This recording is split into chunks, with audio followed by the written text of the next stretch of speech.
ही आहे कचारगडची कथा। निसर्गाच्या कुशीत वसलेलं घनदाट जंगल, डोंगर रांगा आणि शांततेत दडलेली एक महान कथा, जिथे आदिवासी समाजाच्या उगमाची आख्यायिका सांगितली जाते।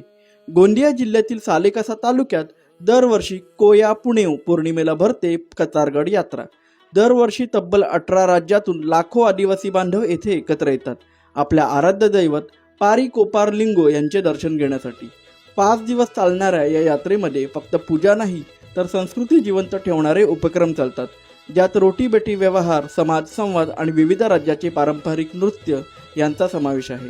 इथे आहे एक अद्भुत गुफा, जिच्याबद्दल सांगितले जाते की ती आशिया खंडातील सर्वात मोठी नैसर्गिक गुफा आहे।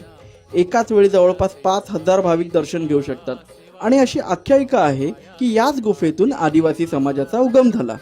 महाराष्ट्र, मध्य प्रदेश, छत्तीसगड, आंध्र प्रदेश, बिहार, ओरिसा, झारखंड, उत्तर प्रदेश, मिझोरम अशा अनेक राज्यातून भाविक येथे एकत्र येतात।